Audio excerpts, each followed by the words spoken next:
Hello and welcome back to English Today. This is DVD 10 and the second DVD of your lower intermediate level. And in this DVD, we'll begin with another 3 episodes of our story, That's Life, followed by our special TV programs where our travel expert will be looking at capsule hotels. And then in our cinema program, we'll be talking about Bollywood. Then in the grammar section, we will study more about the forms will and going to in the future and their uses. We'll also study the past continuous tense and the different uses of the word like. So, I hope you enjoy yourselves.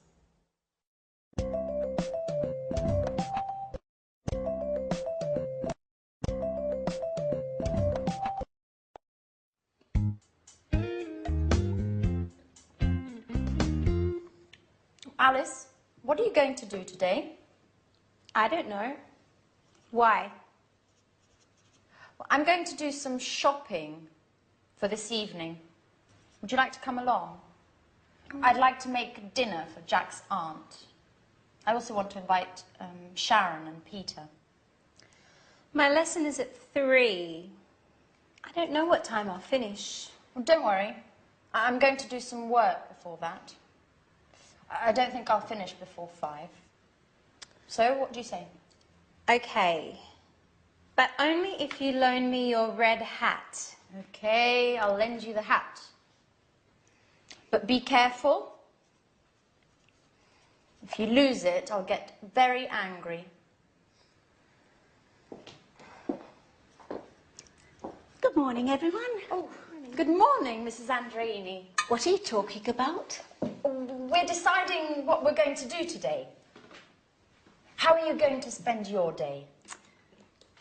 I think I'll go for a walk in the city centre. Maybe do a little shopping. Oh, I think it's going to rain. Just look at those clouds. Hi, guys. Hi, Auntie. Morning. I'm on my way out. Jack, aren't you going to have breakfast? Oh, I can't, Auntie. I'm meeting a Japanese client. If I get there late, my boss will have a fit. You can't go on an empty stomach. Oh, don't worry. I'll have something to eat at lunch. Oh, wait, Jack. I'll come with you. So, we'll see each other at 5. Don't forget.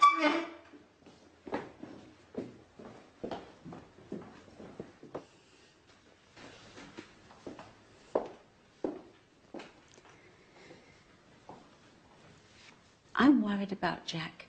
He's so thin. Maybe he isn't eating enough. Oh, he won't starve if he misses breakfast. He seems so run down and so distracted. He's always thinking about something else. Maybe he's in love. Excuse me a moment. I'll get that.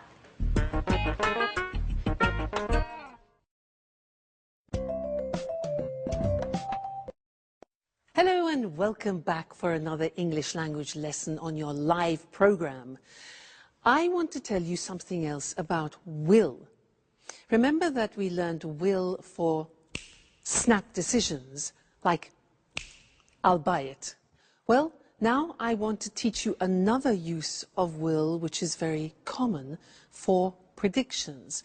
And I want you to watch this situation which is very typical of the use of will. Okay? Great.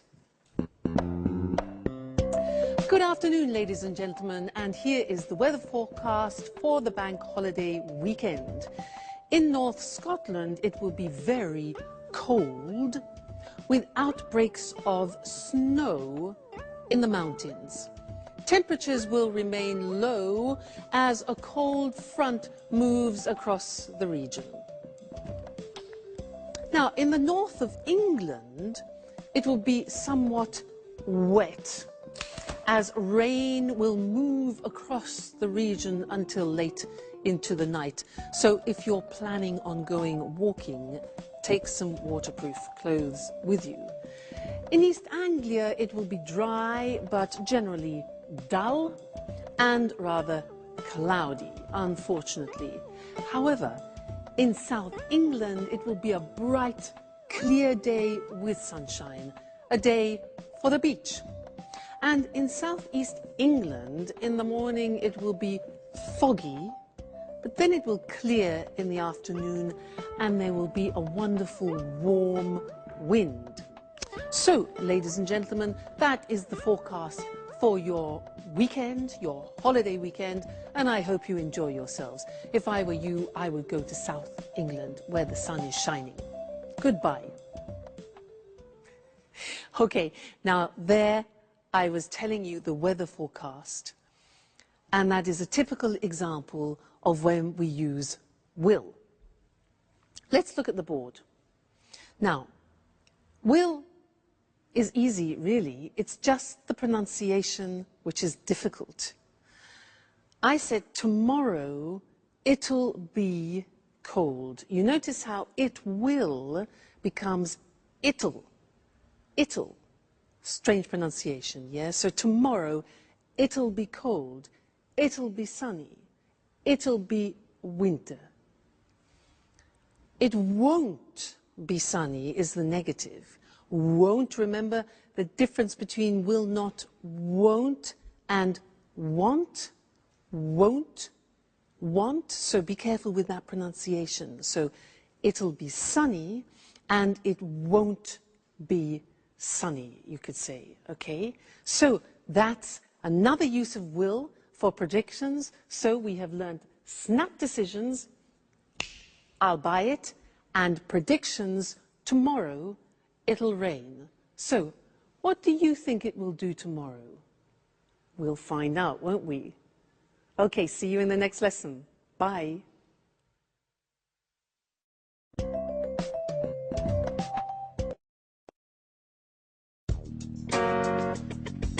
Sharon, this is Jack's Aunt Carolina. It's a pleasure to meet you. I'm Sharon Evans. I live next door. Another woman, and very pretty, I might add. Let me guess, you're Jack's friend too? Who knows why my nephew prefers female friends? Excuse me, I have to go.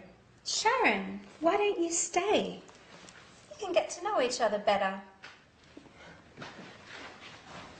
Sharon, I'm a little worried about Jack.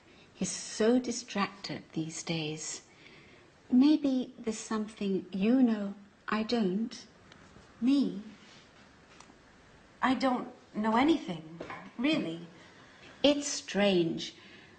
I know his work is going very well. Maybe there's a woman in the picture? Listen, I'm very sorry. As I told you, I don't know anything about it. Now, I really must get going. Okay, okay. What's the matter, Sharon? You look a little upset. I'm fine. Just a little tired, that's all. Listen, Sharon, you seem like such a nice girl. May I ask you a favor? Certainly. Go right ahead. You know I'm going to leave in a few days. When I leave, will you take care of Jack? It would make me feel so much better. Oh, well, I don't know. I don't know if I can do that. And why not? I'm not really the right person. And I'm also engaged to Peter. We live together. Engaged. That's strange. Why do you say that? Because love is joyful, my girl. And you seem, well, you seem so unhappy.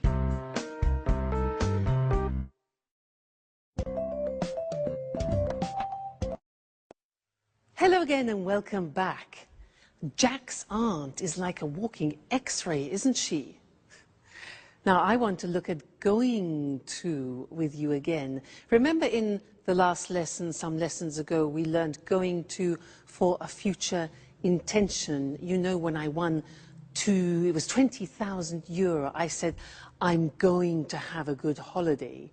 Well, I want to look at another use of going to now, which is for inevitable results. Let me give you an example. If I take this jug and this glass, and I start pouring water like this into it, right I say stop, it's going to overflow. You can see it happening, and the result is inevitable. So this is another situation when we use going to. Let me give you some other examples. For example, let's think football. Yeah. You see the umpire, the referee. You see the referee, yeah? He does this. Red card. Inevitable result is he's going to send off a player. Red card. Look at this.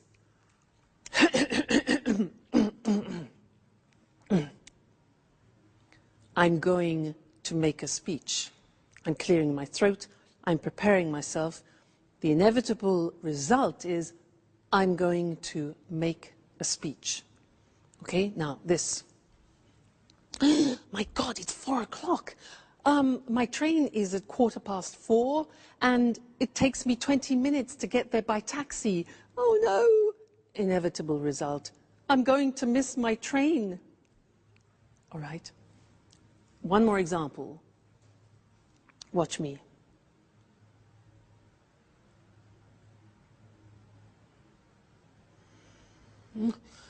I'm going to fall asleep. That's the inevitable reaction. Okay, so I want to look at those with you on the screen now. Let's have a look. So before we said that we use going to for future intentions, so let's remind ourselves of that. So I'm going to learn Portuguese, for example, or he's going to make a speech. These are intentions, okay? Be careful, you're going to drop those plates. Okay, so when it's an intention, you often think about the plan, you've planned it before. Remember that? I'm going to go on holiday, I'm going to buy some beautiful plates. It's all planned and programmed. But going to, in this situation I showed you, is for something you see is about to happen. So, I look at my clock. I'm going to miss my train. The referee's going to send him off the football pitch, for example. Be careful. You're going to lose the match in the football situation, for example. Okay? So these are all things that are going to happen. You see them, and it's inevitable. So you need to decide between the two situations, all right? Whether it's an intention or whether it's a predictable action or result. Now, an intention for you is you are going to be very good at English, okay? That's a future intention. Good. So that's going to, and I'll see you again in the next lesson. Bye.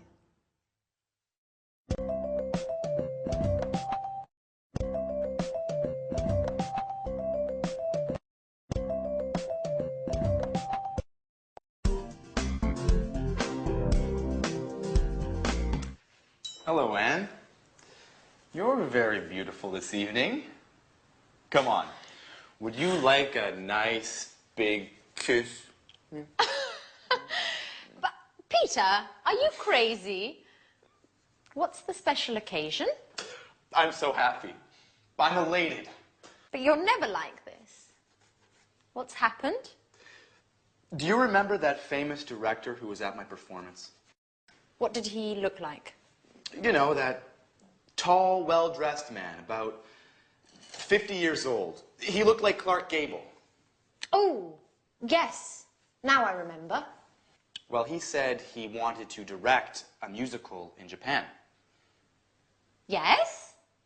And? But so what? And he said he wanted me to do an audition. Yes? I can't stand the suspense. What about him? Well, today, I auditioned. And listen to this, Anne. He wants me to go with him to Japan. Oh, congratulations, Peter! That's fantastic. I'm so happy for you. Oh, now tell me everything. What was the audition like? I was very nervous. At first, he asked me to sing. And then he asked me to act like a snob. You know, they're putting on My Fair Lady, and they're looking for an actor to play the professor of pronunciation. Remember, this professor transforms a simple flower girl into a high society star. Oh, wow! A leading role! You are perfect for the part. But you like wearing fancy scarves. You enjoy using a superior tone of voice. And are you going to move to Japan? Of course. I'm so excited about the idea of living there. I wonder what it will be like. What does Sharon think about all this? Well, she doesn't know yet. You know, she's so moody. I need to find the right words. Anyways, all I can think about now is celebrating. Do you want to go dancing?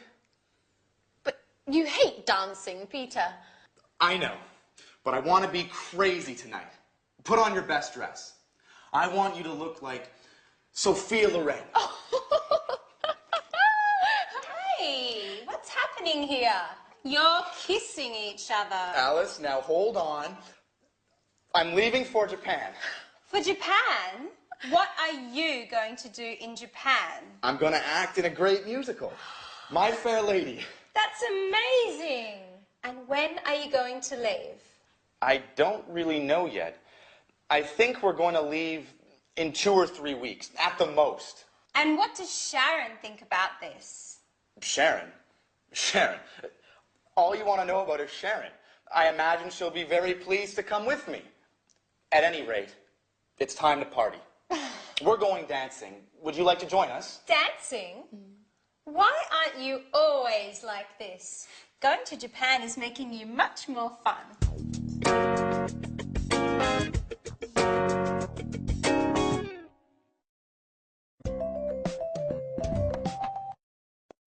Hello again and welcome back to English Today for some more English lessons. Japan. Now that's an interesting destination, isn't it? Have you ever been there? No, neither have I. I'd love to go. Now, in this lesson, I'd like to do some revision about the simple past, irregular verbs. And I want to do a type of quiz with you. It's very simple. Just to see if you can remember the irregular verbs, okay? I will say something, a phrase, in the positive form, in the past. Let me give you an example. I said that yesterday. Now, you have to find the infinitive of the past tense and formulate the question. So, I said that yesterday. What's the question? What? Remember, yeah, the auxiliary for the simple past is did. What did I... Now, said is the past tense of what? Say. Exactly. So, what did I say yesterday? All right, that's the quiz. I say the positive form, you make the question form. All right, let's start. Okay. I sold it yesterday. I sold it yesterday. When? Sold. When did I sell it? Okay, sell, sold. Next one. I met him on Monday. I met him on Monday. Met. So, when? Yeah, okay. When did I meet him? When did I meet him? Very good. Next one. I came by train. I came by train. How? Came. Did I come? All right. How did I come? Very good. Next one. I had a problem. I had a problem. Be careful. I had a problem. What problem did you have? Remember, have always takes the auxiliary in the past tense and in the present tense. So, what problem did you have? Great. Next one. I bought it in England. I bought it in England. Where did you buy? Very good. Where did you buy it? Great. Next one. I found it on the bus. I found it on the bus. Where did you find? Found. Where did you find it? Good. Next. I thought it was good. I thought it was good. What did you think about it? Think, thought. What did you think about it? Great. Next one. He was at home. He was at home. Where? Be careful. Was. The verb to be, remember? An exception. Where did he be? No, you can't use the auxiliary with the verb to be. So, he was at home. Where was he? Okay, so don't forget that. The verb to be is an exception, doesn't use auxiliaries. Right, next one. I flew by British Airways. Flew. How did you fly? Okay. I saw the film yesterday. I saw, S-A-W, the film yesterday. When? Did you see the film? Okay, great, we're getting good. I drank some wine. I drank some wine. What did you drink? And the last one, I took an aspirin. Took, T-O-O-K. I took an aspirin. What did you take? Fabulous. Let's go and look at those on the board now quickly, just to remind you also of the spelling, all right? So, I said that yesterday. What did you say? Said, infinitive, say. I sold it yesterday. When did you sell it? I met him on Monday. When did you meet him? I came by train. How did you come? I had a problem. What problem did you have? I bought it in England. Where did you buy it? I found it on the bus. Where did you find it? I thought it was good. What did you think about it? He was at home. Where was he? No auxiliary. I flew by British Airways. How did you fly? I saw the film yesterday. What did you see? I drank some wine. What did you drink? And I took an aspirin. What did you take? Great. You see, it's really just a question of practice. With the irregular past tense verbs, it's a question of memory and familiarizing yourselves with them. It will come with practice. Okay, great. So, see you in the next lesson. Bye.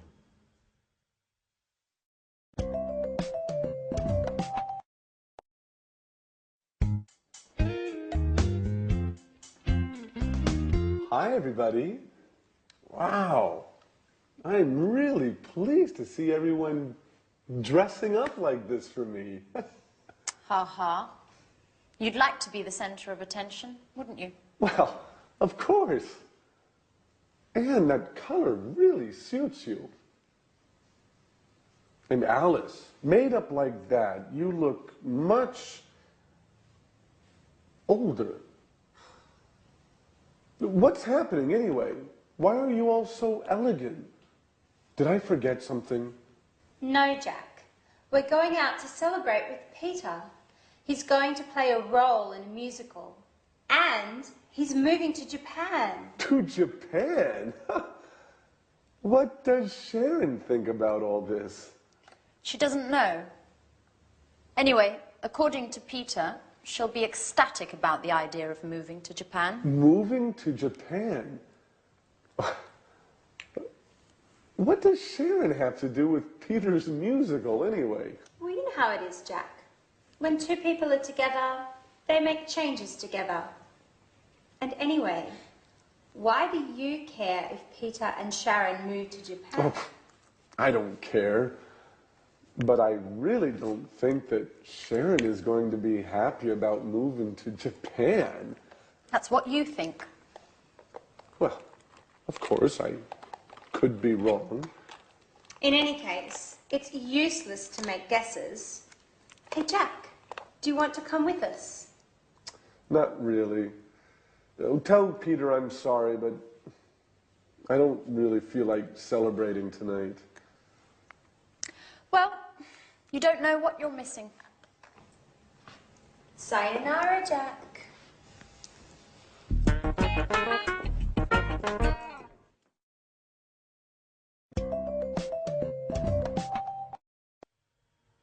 Sayonara. Do you know what that is in English? Well, it's hello, hi, howdy, how you doing, how's it going? Sayonara. In that episode, we heard 3 interesting uses of like. Now, Anne said, what did he look like? Peter said, I wonder what it'll be like. And Peter also said, would you like to go dancing? Interesting, hey? This word like in English is really very, very interesting because it has different uses and different meanings. And Mr. Monkey is going to help me explain them to you. Now, if I ask the question, what would he like to do? What would he like to do?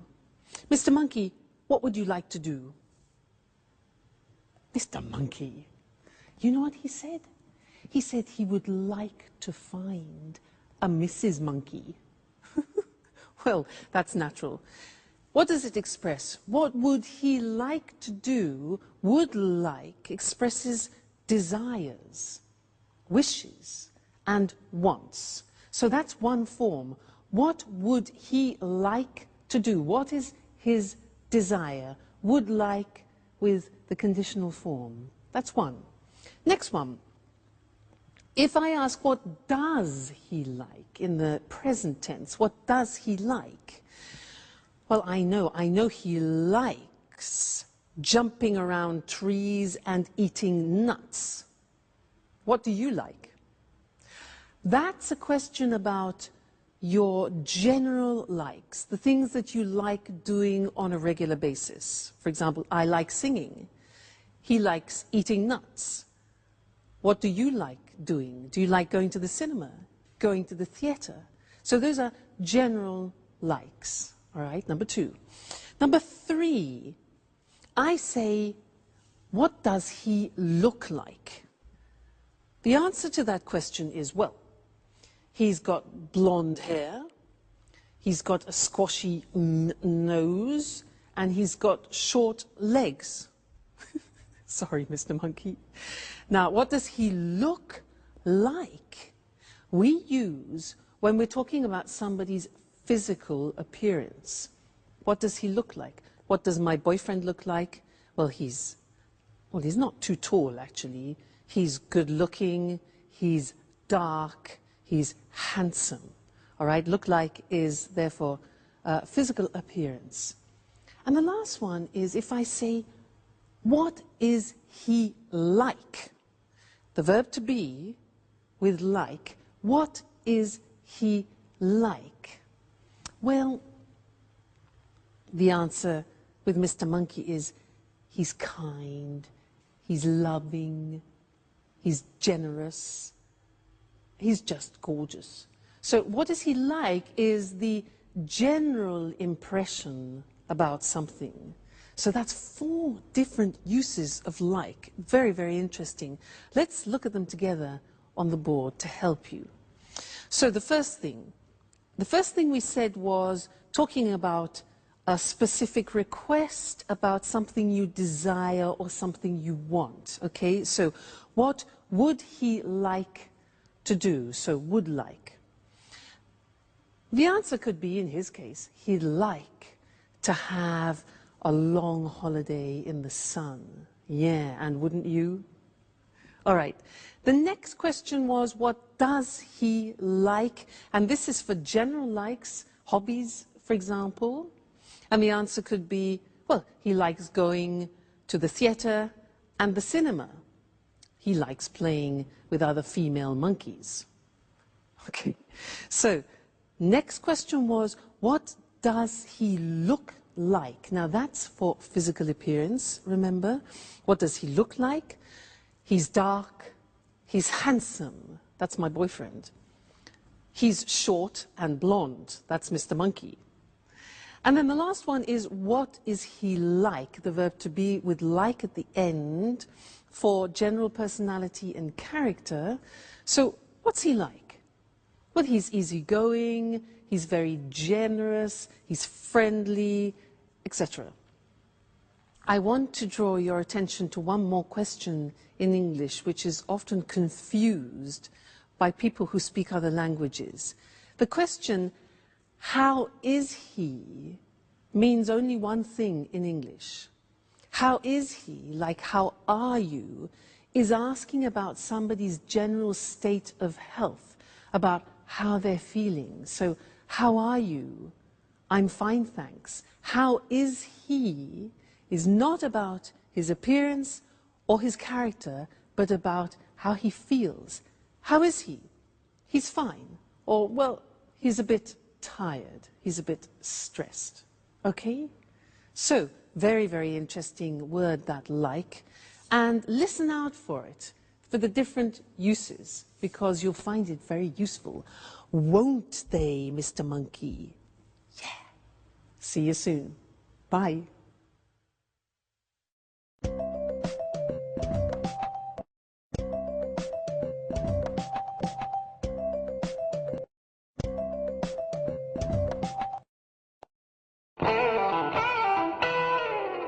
Yes, sure. Okay, 4 o'clock is fine. I'll see you later. Bye. Who are you speaking to, Sharon? To the museum I sent my CV to. I'm going to have an interview this afternoon. Ah, great. But I really don't understand why you're in such a rush to find a job. You know very well I don't enjoy being a tour guide. Now, let's get back to us. Where were you last night? You didn't get home until 3 in the morning. I was out with Anne and Alice. Listen, Sharon, I have to tell you something very important. What's the matter, Peter? Is something wrong? Well, not really wrong, but yesterday, remember when I was waiting for you outside the gym? You saw that director, didn't you? The one who wants to put on a musical in Japan. Yes, that's the one. Well, he asked me to audition. And? Well, we had a meeting, and the audition went very well. It's a shame you weren't there. I was fantastic. Let me tell you what happened. Firstly, when I arrived, they were rehearsing the first scene of My Fair Lady. A girl was selling flowers in the street, and people were passing by without noticing her. Two men were watching the scene, laughing all the while. Then I sat down because I didn't want to interrupt anything. After that, all of a sudden, the director noticed me. He called out to me and asked me to play one of the roles. And here comes the best part. Finally, while I was singing, he interrupted me and he shouted, "Great, my boy! The part is yours." Can you believe it, Sharon? I got the leading part. I'm really happy for you, Peter. You should be happy for both of us. Why is that? Because we're going to leave for Japan in 2 or 3 weeks at the most. You'll come with me, won't you, Sharon? Japan? But how? This is such a surprise. I don't know, Peter. I certainly wasn't expecting this. What's the problem? A change will do us both good. What's keeping you here? You don't seem happy with your work. That's true. I wanted to change, but I certainly wasn't expecting this. This is so sudden. I'm completely confused.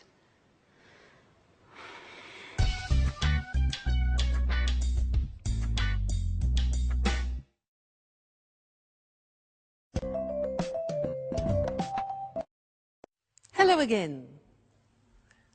Peter and Japan, or Jack and England? Sharon, the choice is yours. What would you choose? Now, there was something that Peter said in that episode which is interesting and that I'd like to teach you now. He said, while I was singing, he interrupted me and shouted, "The part is yours." While I was singing, he interrupted me. Now that is an example of the past continuous tense, which is what I'd like to look at with you now. And I want to give you some examples of that if you listen, using my friend, the alchemist. Now this is the alchemist. And he travels through many countries looking for magical potions to help people. And he was traveling in Tibet for many, many days and was extremely tired. So he decided to lie down and rest. So Mr. Alchemist rested in the mountains of Tibet.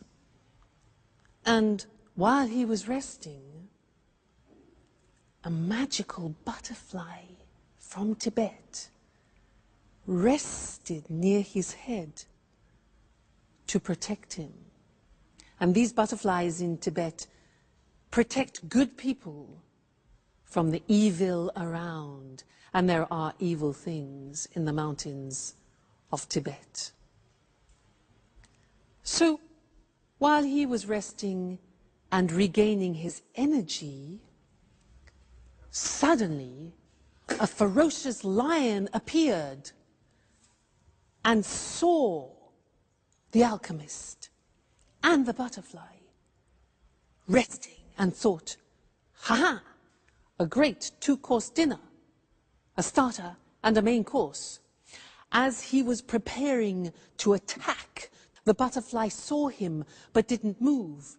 As the lion was getting closer, suddenly the butterfly turned and cast a spell on the lion, and the lion bit off his tongue and died. That was the end of the lion. And the alchemist survived. Let's look at the language that I use there, the past continuous. Now, the past continuous, as I said before, is a tense that we use when an action is continuing and is sometimes interrupted by another action. Look at the example. He was sleeping when the lion attacked. She was working when it happened. Now, you noticed it's I was, you were, he, she, it was, we were, you were, they were, plus the infinitive form and ing. So, she was working when it happened. We were watching TV when he phoned. They were relaxing when the lights went off.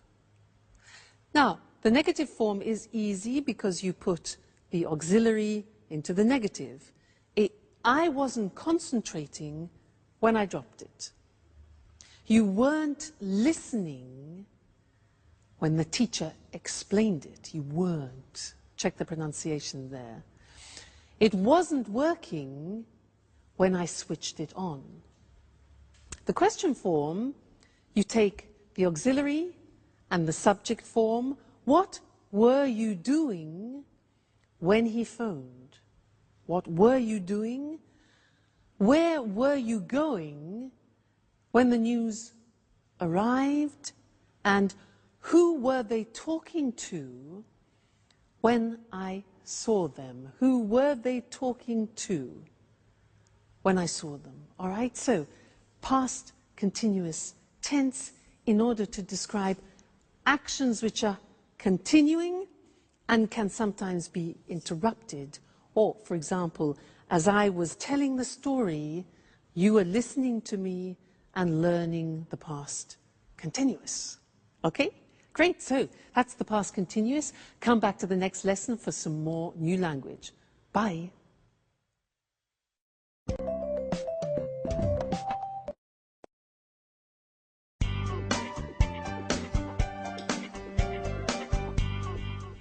Hi, Anne. What's that smell? What are you cooking? I'm cooking roast beef. Wow, I'm starving. You know, my sweet Anne, I was thinking about you today, about how you take care of Alice and me. You were fantastic. It's something I've been wanting to tell you for a long time. Come on, Jack. Stop it. Stop making fun of me. Oh, but it's true, Anne.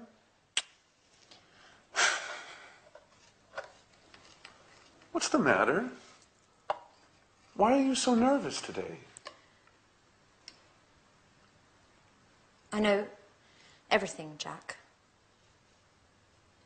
I know all about you and Sharon.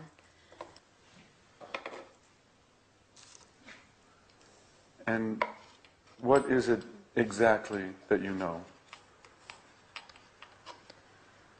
That you had a relationship many years ago, and that maybe you are still in love with her.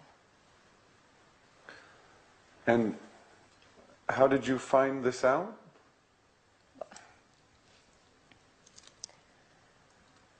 I was tidying up in the living room the night of Peter's performance when I saw your jacket. And I was taking it to your room when something fell out. It was a photo. A very meaningful photo. You were kissing her.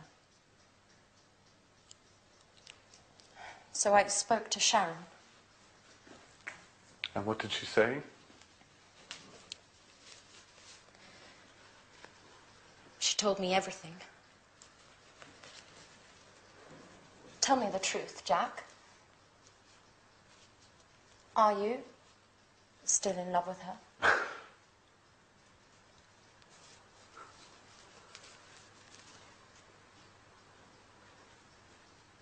Well,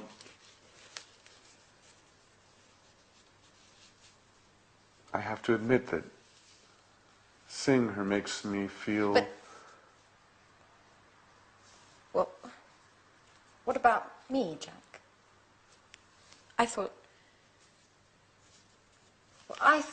there was something special between us. And there is, Anne. I care very much about you. But... But? Well, I thought we were just friends. Oh. Okay, Jack. I understand now. Wait, Anne, I didn't mean to hurt your feelings. Well, it doesn't matter, Jack.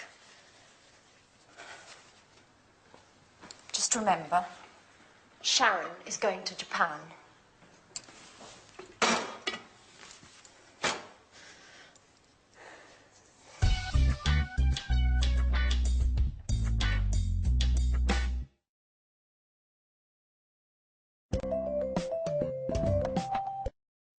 Hello again and welcome back for some more English.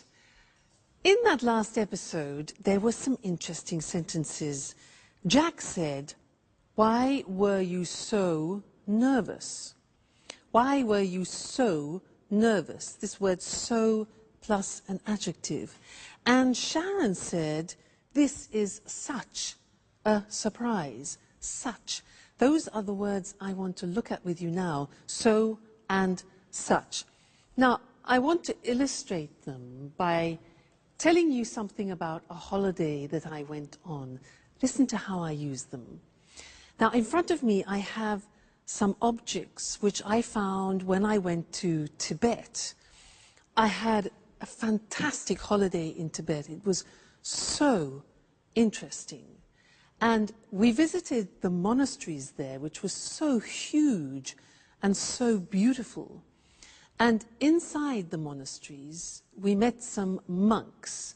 Now, there aren't actually many monks left in the monasteries anymore, but they were very interesting and so special. And we saw this instrument. This here is an instrument. And look, if you can open it, it's so strange. Look at this. And it's so long. And it's actually so difficult to blow. I'll try. Listen.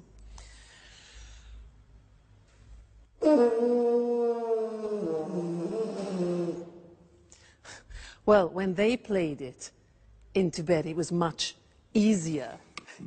Anyway, so interesting, this. So they have these instruments. And the monks wear these hats, look. Look. Oh, so strange, hey? Look at them. Very strange. So, very interesting. And in Tibet, obviously, the temperatures are low, and the Tibetans have a special type of milk. And this is a container where they keep the milk, and the milk is yak milk. It comes from these unusual cows with long hair and horns that make this milk, yak milk, which is so unpleasant if you're not used to it. But anyway, it was such an interesting trip that I really recommend you should go and visit Tibet. Now, as I was describing Tibet to you, I was using both so and such. Let me show you how that works.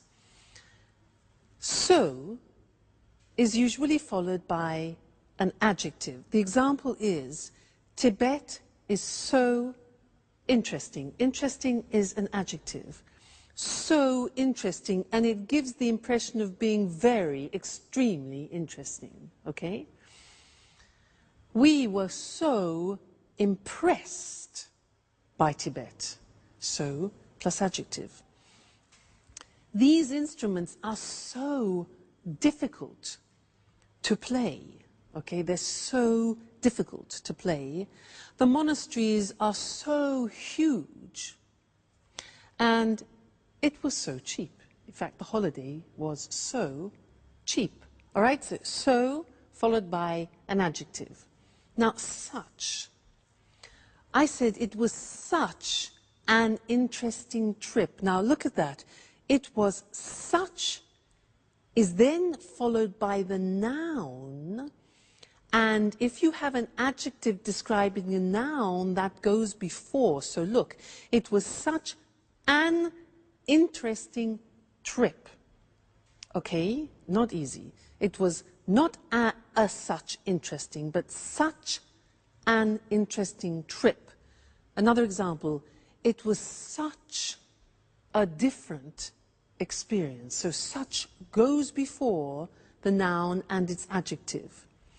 In the plural, look at what happens. They sang with such deep voices. Yeah, in fact, in Tibet, the monks, they sing in their boots. They sing, incredible sound.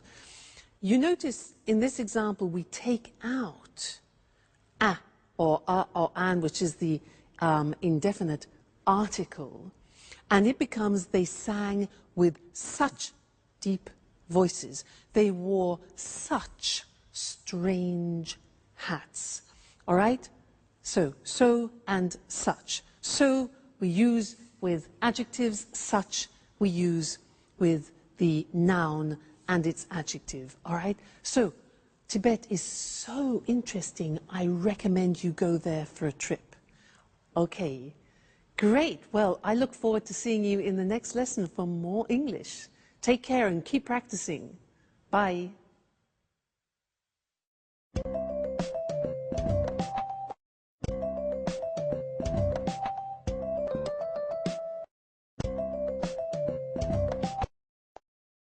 Good morning. Welcome to this week's edition of the Travel Programme, and welcome to Christine Oteng, our travel expert. Good morning, Lucy. Well, Christine, statistics from the International Tourist Office show that Japan is the in destination at the moment for holidays. That doesn't surprise me. Japan's a fascinating country. Yes, I'm sure it is, but tourists do worry about high prices in Japan. It's true, Japan can be expensive, but there are ways to save money. Visitors can save on accommodation, for example. What do you have in mind?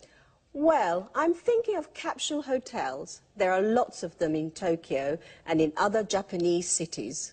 What on earth is a capsule hotel? It's a low-budget hotel. It doesn't have bedrooms. Instead, it has capsules. You sleep in a capsule. This is a plastic box, 2 meters long, 1 meter wide and 1 meter high. Incredible. It sounds like a coffin. Yes, but they're more comfortable than a coffin. There's everything you need. A bed, a control panel for the light and heating or air conditioning, a small TV near your feet, a radio and an alarm clock. Don't tell me there's a shower too. Yes, there is a shower, but not in the capsule though. You share showers and toilet facilities with other guests. And how much does it cost? About €25 a night. Capsule hotels are really for office workers who miss their trains home at night, but tourists can sleep there too. Amazing. And only €25. Do you think that an idea like that could work in Europe? Absolutely. In fact, there's at least one capsule hotel already in London. Does it have capsules too? No, it doesn't. There are traditional rooms, but they're very small. They're about 7 square meters. Many of them don't have a window, and there isn't a wardrobe, just 2 coat hangers. You need to pay extra to watch TV and to have your room cleaned. But there is a double bed and an ensuite bathroom with a shower, toilet and wash basin. And how much does it cost in London? A room costs about €40 a night. But if there's a lot of demand, the room can cost more. You see, the hotel uses the concept of low-cost flights. And the earlier you book, the cheaper it is. So, if you book at the last minute, you pay more. That's it. Well, there are some interesting travel ideas there. If you're looking for a cheap place to stay in central London, you could try a capsule hotel. But remember to book early. On the other hand, if you're visiting Tokyo, why not spend a night in one of those capsules? It'll certainly be an unusual experience, and you'll save some money too. Thanks, Christine. It's a pleasure. Goodbye. And goodbye to all our travellers. See you next week.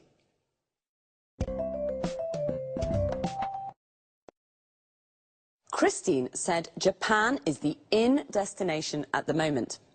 We say something is in when it's fashionable and popular. We can say green is in, or green is the in colour. This means that it's a popular colour at the moment. And did you know what a capsule hotel is? I didn't.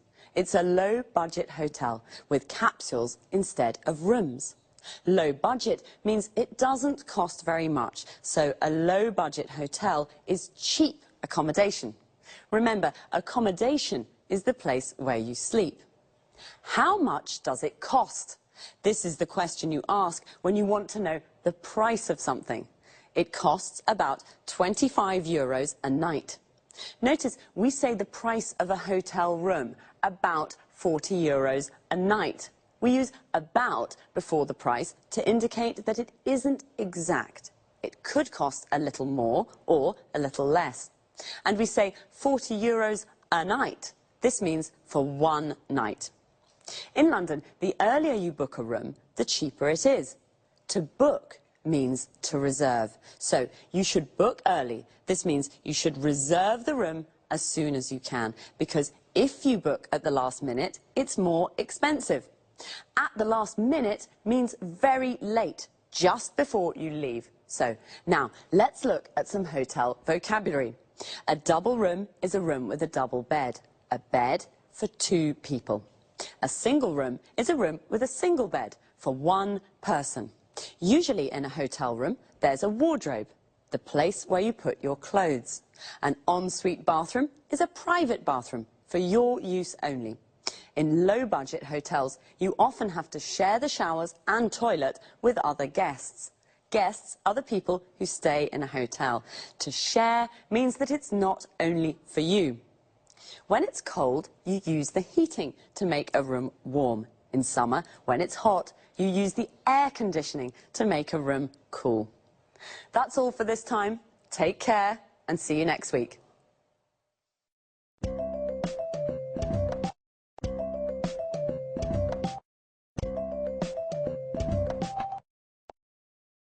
Good morning and welcome to this week's edition of Talk Cinema.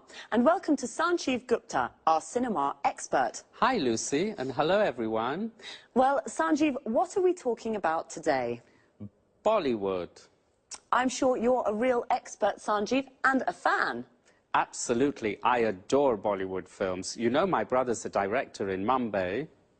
Interesting. First of all, let's explain to our viewers what Bollywood is. Of course. Bollywood's the name given to the Indian film industry. It comes from Bombay and Hollywood, Bollywood. Bombay's the center of the Indian film industry.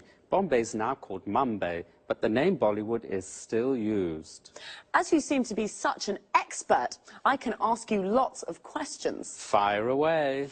How many films are made in Bollywood each year? About 800. The same as the number of films that are made in Hollywood. Wow, filmmaking's a really big business in India. That's right. Did you know that 14 million people in India go to the cinema every day? 14 million every day? I don't believe it. That's a huge number of people. That's right. There are lots of people in India, remember, but even so, it's a large number of cinema goers. It certainly is. But tell us, is it true that Bollywood's now becoming more known internationally? Yes, it is. Many people from India now live overseas, especially in the UK and the USA. Today, in the UK, Bollywood films are screened in normal cinemas and are also broadcast on TV. The films are becoming popular with new audiences. Also, you know, Hollywood's beginning to copy Bollywood. The film Moulin Rouge, for example, used lots of ideas that are common in Bollywood films. I see. But what's so special about Bollywood films? The films are full of colour, with beautiful traditional Indian costumes and lots of Indian music and dancing. But there's one thing I don't like. The storylines are nearly always the same. Love stories, I mean. I see. What about the actors? does Bollywood have its own film stars? It certainly does. They're very famous and very rich, just like Hollywood stars. Well, stars are the same everywhere. But tell us, Sanjeev, are there any problems facing Bollywood? Unfortunately, there are. Illegal copying is the biggest problem facing the Bollywood studios. They lose lots of money because of piracy. Another problem is that young audiences are becoming bored with the traditional love story formula. Today, the studios have to create new storylines.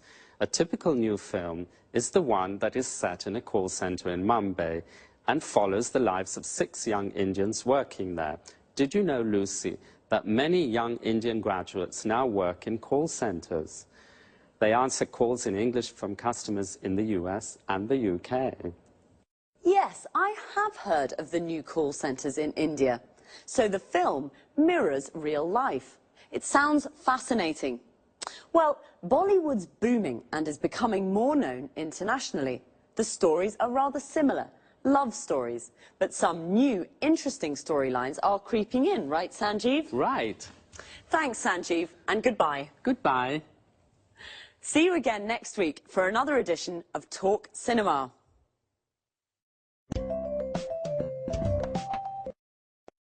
So, Bollywood is booming. We say something is booming when it is growing quickly and becoming successful. Bollywood is the name of India's film industry. The film industry is everything connected with making films. The music industry is everything connected with making music. Sanjeev said that Indian films are screened in cinemas in the UK and broadcast on TV. We say that a film is screened in a cinema, which means it is shown there, and a film is broadcast on TV, means it is shown on TV. Well, I didn't know there were so many cinema goers in India. A cinema goer is a person who goes to the cinema to watch films. Are you a cinema goer? Do you like love stories? A love story is a story about love. Most Indian films are love stories. In fact, the storylines are nearly all the same. A storyline is how a story develops. So the storyline of a film is what happens in the film. The audience is all the people in the cinema watching a film. In a theatre, the audience is the people watching a play. Young audiences in India are bored with love stories. This is a problem Sanjeev mentioned. He also said illegal copying and piracy are problems. Illegal copying is when somebody copies a film without permission. It is illegal. And piracy is when people sell the illegal copies. Bollywood studios lose money because of illegal copying and piracy. It's a problem for film and music industries all over the world. Do you remember the expression Sanjeev used when I told him I had lots of questions for him? He said, "Fire away." This is an informal way of saying, ask me those questions. Bye for now. See you next week.